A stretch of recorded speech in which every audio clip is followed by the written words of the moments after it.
জয়গুরু। পরম প্রেমময় পরম দয়ালের চরণে শত সহস্র কোটি আভূমি প্রণাম জানাই। আপনাদের প্রতি প্রত্যেককে আন্তরিক জয়গুরু জানাই। আজকে পরম প্রেমময় শ্রী শ্রী ঠাকুর অনুকূলচন্দ্রের সাথে কয়েকজন ভক্তের একটু কথোপকথন আপনাদের শোনাই।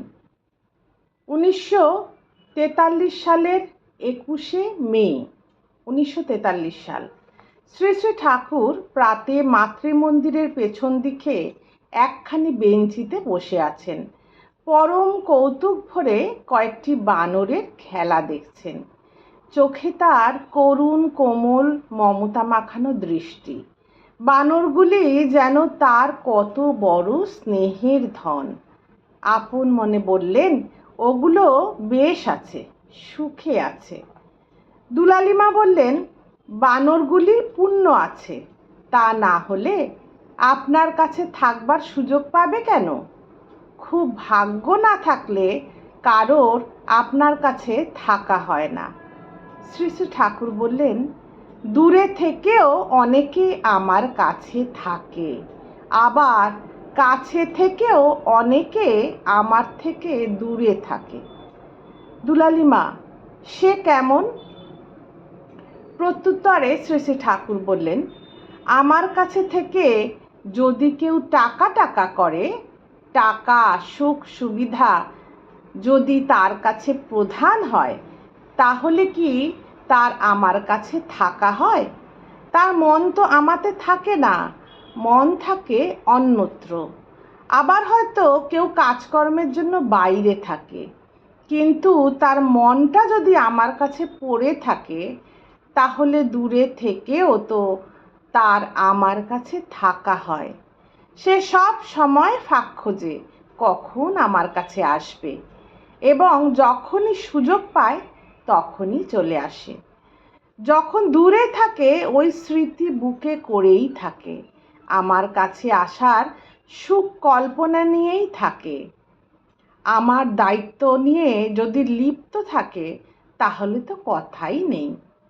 তবে কাছে থাকা সার্থক হয় তাদের, যারা আমাকেই মুখ্য করে থাকে এবং আমার দায়িত্ব বহন করে চলে। দুলালিমা বললেন, ভগবান যখন আসেন তখন তাকে যারা ধরে তাদের একটা না একটা গতি নাকি হয়ই। শ্রী শ্রী ঠাকুর বললেন, তার জন্য করা যার যেমন, তার জন্য করা যার যেমন, ধরাটাও তেমন, আর গতিও হয় তেমনতর। তার জন্য মানে ভগবানের জন্য, স্বয়ং ঈশ্বরের জন্য করা যার যেমন, ধরাটাও তার তেমনই হয় এবং তার গতিও হয় তেমনতর।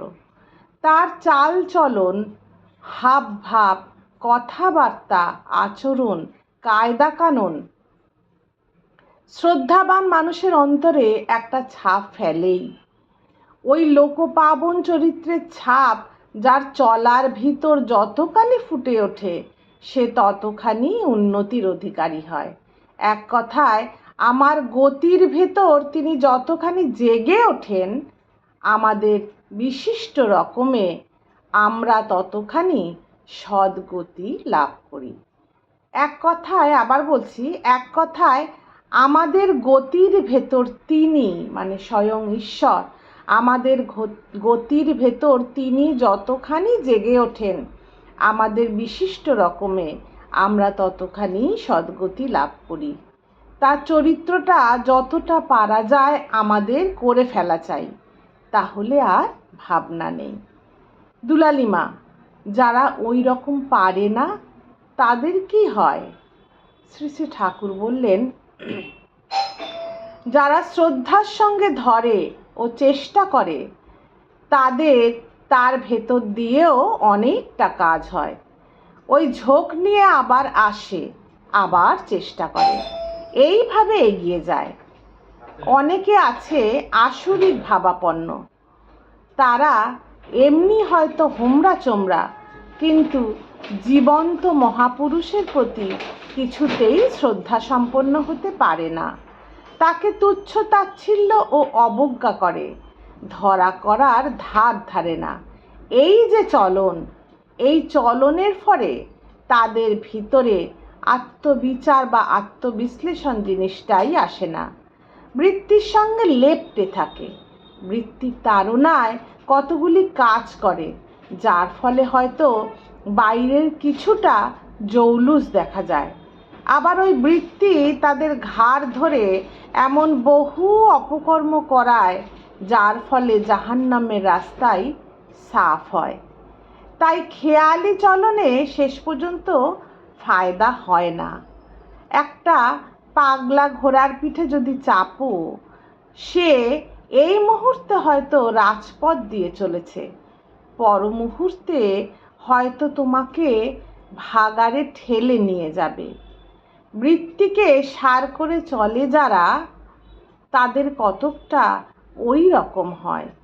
বৃত্তিকে আর বৃত্তি বলে চিনতেই পারে না, আর সত্তার দিক থেকে বঞ্চিত হয়। কিন্তু মহাপুরুষকে যারা ধরে, তারা যদি ঠিক পথে চলতে নাও পারে, তবু তাদের মনে একটা খচখচানি লেগেই থাকে, কারণ তারা বৃত্তিকে বৃত্তি বলে চিনতে পারে। বৃত্তিকে বৃত্তি বলে চিনতে পারা কম ভাগ্যের কথা নয়।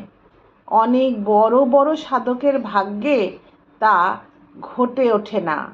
মনের ঘানিতে ঘোরে আর ভাবে খুব সাধন তপস্যা করছি। দুলালিমা জিজ্ঞাসা করলেন, মনের ঘানিতে ঘোরা জিনিসটা কি বাবা? শ্রী শ্রী ঠাকুর বললেন, নিজের মন গড়া খেয়াল খুশি ও ভালো মন্দের ধারণা নিয়ে মানুষ যতদিন চলে, ইষ্টের ইচ্ছা ও খুশিতে ততদিন আমল দেয় না। কি বললেন? নিজের মন গড়া খেয়াল খুশি ও ভালো মন্দের ধারণা নিয়ে মানুষ যতদিন চলে, ইষ্টের ইচ্ছা ও খুশিকে ততদিন আমল দেয় না, ততদিন মনের ঘানিতে ঘোরা হয়। তিনি যা বলেন, ভালো লাগুক না লাগুক, জোর করে তাই করতে হয়। তিনি এমনভাবে চলতে বলেন যাতে আমাদের বৃত্তির সঙ্গে ঠক্কর লেগে যায়, তাই তাকে বলে ঠাকুর। তাকে নিয়ে চললে কি হয়? আমাদের বৃত্তির সঙ্গে ঠক্কর লাগে, মনে একটা খচখচানি জেগে ওঠে, আমরা বুঝতে পারি এটি প্রবৃত্তির চলন। বৃত্তি কি আমরা বুঝতে পারি, তাই বৃত্তির সঙ্গে ঠক্কর লাগে, ঠাকুর ঠক্কর দেন, তাই তাকে বলে ঠাকুর। ওই সব ঠক্কর না খেলে মানুষের জ্ঞান চৈতন্য হয় না। মনের ঘানিতে ঘোড়ার হাত থেকে রেহাই পাবার সোজা পথ হচ্ছে সদ্গুরু পাকড়ানো ও নির্বিচারে তার আদেশ পালন করে চলা। আজ এতটুকুই থাক। জয় গুরু। বন্দে পুরুষোত্তমম।